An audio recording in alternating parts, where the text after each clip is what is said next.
Bismillahirrahmanirrahim. Assalamualaikum warahmatullahi wabarakatuh. Kenalkan, nama saya Fikri Putra Pamungkas. Saya berasal dari kota Balikpapan. Saya jurusan Fakultas Syariah, jurusan Ekonomi Syariah. Saya berasal di kelas D. Saya di sini akan mempresentasikan sebuah video yang mengenalkan tentang Pancasila sebagai dasar negara. Sebelum memulai presentasi ini, kita harus mengetahui tentang namanya konsep negara sendiri. Konsep negara, dari awal kita akan mengetahui negara itu apa. Negara di sini memiliki dua arti, dalam arti luas dan arti sempit.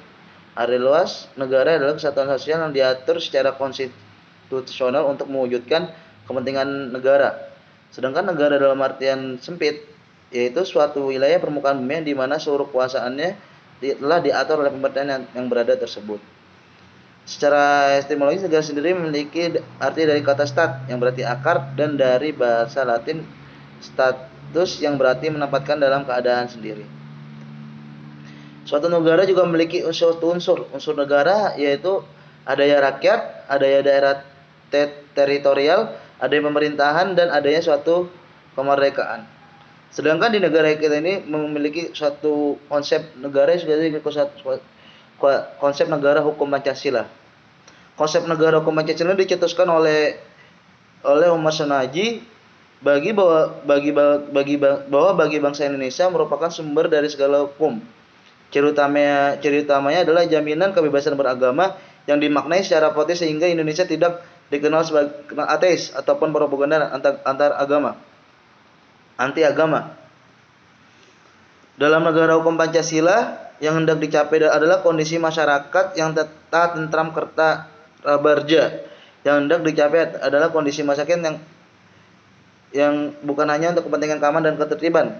Fungsi hukum dalam negara Pancasila dipandang dari atas kekeluargaan. Yang pertama adalah menegakkan demokrasi sesuai 7 kunci pokok sistem pemerintahan negara dalam penjelasan Undang-Undang Dasar 1945. Yang kedua, mewujudkan keadilan sosial dengan pasal 33 Undang-Undang Dasar 1945. Yang ketiga, menegakkan prinsip kemanusiaan berdasarkan ketuhanan yang Maha Esa yang dilaksanakan secara adil dan beradab.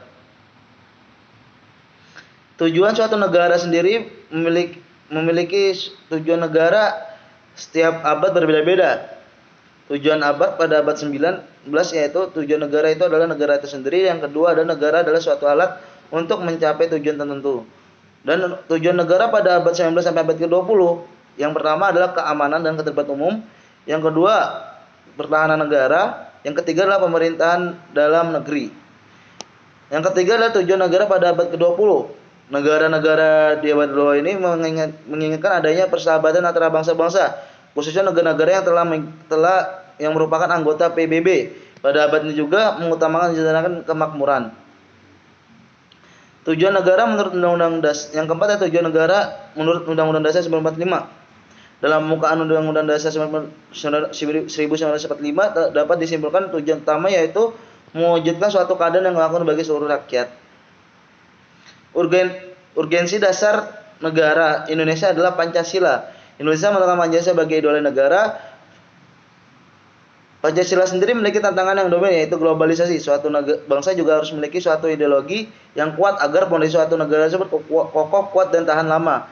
Menurut Suryanto Kosswodoyo, ideologi menentukan eksistensi suatu bangsa dan negara. Keberadaan ideologi bagi suatu negara menjadi penting karena satu ideologi dapat membimbing bangsa dan negara untuk mencapai tujuan melalui berbagai realisasi pembangunan.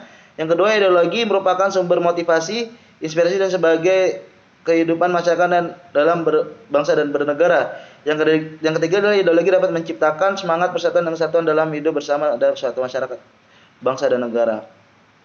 Kajian dasar Pancasila. Kajian Pancasila yaitu yang pertama adalah Pancasila sebagai identitas negara. Yang kedua adalah Pancasila sebagai kebudayaan bangsa. Yang ketiga adalah Pancasila pandangan hidup bangsa Indonesia. Yang keempat adalah Pancasila sebagai jiwa bangsa, dan terakhir Pancasila sebagai perjanjian leluhur. Sumber Pancasila dasar negara itu ada empat. Yang pertama adalah sumber yuridis Pancasila.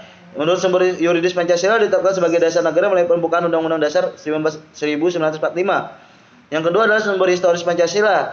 Sumber historis Pancasila ditetapkan pada zaman sidang BPUPKI yang diketuai Rajiman yang meminta kepada anggota untuk menetapkan dasar negara Republik Indonesia.